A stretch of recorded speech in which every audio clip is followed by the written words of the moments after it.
তো hello everyone, কেমন আছো তোমরা সবাই? চলে এসেছি নতুন একটা ভিডিও নিয়ে অনেক দিন পর। তো আজকে ভিডিওর টপিকটা হচ্ছে শীতকালে ককটেল পাখি বা বদ্রি পাখির পরিচর্যা কীভাবে তোমরা কেয়ার করবে বা যত্ন করবে। কারণ শীতকালে তাপমাত্রা কমে গেলে পাখিদের হজমের সমস্যা হয়, ঠান্ডা লাগে, আরও অনেক রকম সমস্যা হতে পারে।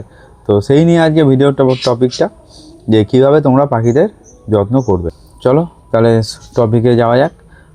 প্রথমে যেটা বলবো, সবথেকে প্রথম যে তোমাদের খাঁচাটা এমন একটা জায়গায় রাখতে হবে যাতে সরাসরি বাতাস না আসে, ঠিক আছে, কোনো কুয়াশা যাতে না লাগে। আর জানলা বা দরজার একদম কাছে রাখবেন না, একটু দূরে রাখবেন জানলার থেকে। জানলা বা দরজা যাতে হাওয়াটা না ডিরেক্ট খাঁচায় লাগে। যখন তাপমাত্রা অনেকটাই নেমে যায় তখন খাঁচাটা চেষ্টা করবেন পুরো ঢেকে রাখতে। যে কোনো ত্রিপল, ব্যানার, কাপড়, মোটা চাদর, যেটা দিয়ে মানে ঢেকে রাখার পর খোলা রাখবেন যাতে হাওয়াটা এপাশ ওপাশ চলাচল করতে পারে। আর যদি পারেন যে সূর্যের আলোটা যাতে 1 ঘন্টা হলেও যাতে খাঁচায় পড়ে তখন পর্দাটা তুলে দেবেন। রাতেরবেলা যখন তাপমাত্রা অনেকটাই কমে যায় তখন তোমরা বাল্ব ব্যবহার করতে পারো, 40 বা 60 ওয়াটের যে হলুদ বাল্বগুলো হয় না, ওই বাল্বগুলো।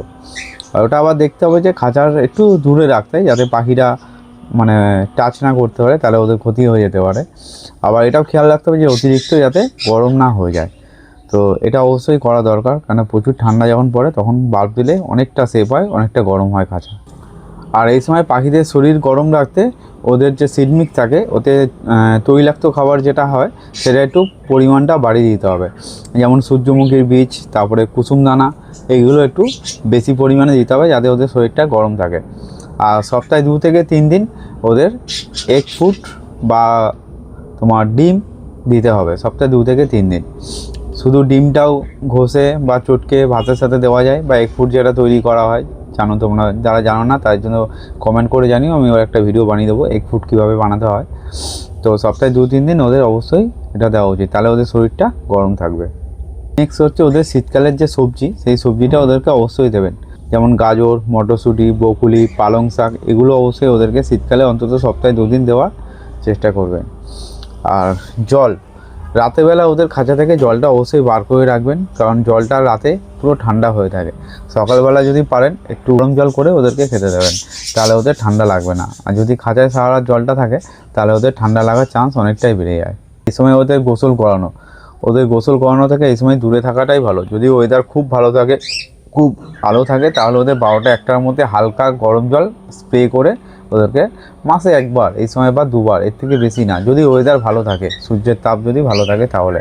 এছাড়া গোসল না করানোই ভালো। আর ওদেরকে যাদের খাঁচা সেট আপ এক জায়গায়, তারা তো পারবেন না। আর যাদের খাঁচা ক্যারি করতে পারবেন, এক জায়গা থেকে অন্য জায়গায় সরানো যায়, তারা চেষ্টা করবেন যে ওদেরকে অন্তত কিছুক্ষণ অন্তত সূর্যের আলো, মানে দিনে 1 বার হলেও ওদের যাতে খায়, কেন ওতে প্রচুর পরিমাণে ভিটামিন ডি থাকে সূর্যের আলোতে। তো এটা দেওয়া ওদেরকে খুবই জরুরি। নেক্সট হচ্ছে ওদের খাবারে যে জলটা দেবেন, উষ্ণ গরম জল, ওটার সাথে যদি একটু তুলসী পাতার রস বা আদার রস মিশিয়ে দেন না, তাহলে ওদের ঠান্ডা লাগার ঝুঁকিটা অনেকটাই কমে যায়।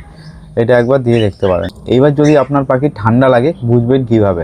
দেখবেন চুপচাপ বসে থাকবে, গা ফুলিয়ে, মুখটা গুজে চুপচাপ বসে থাকবে। তখনই ভাবতে হবে যে আপনার পাখি নিশ্চয়ই ঠান্ডা লেগেছে, তখনই সঙ্গে সঙ্গে ব্যবস্থা নিতে হবে।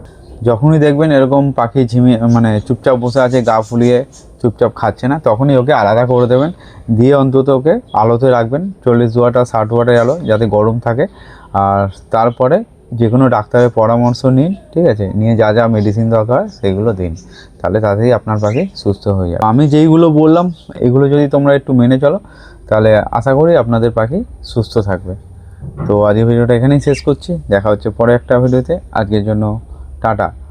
তো আরও যদি কোনো টপিকে তোমরা ভিডিও চাও তাহলে অবশ্যই কমেন্ট করে জানিও, আর চ্যানেলটিকে সাবস্ক্রাইব করে দাও, কারণ এরকম ভিডিও আমি আরও নেক্সটে আনবো।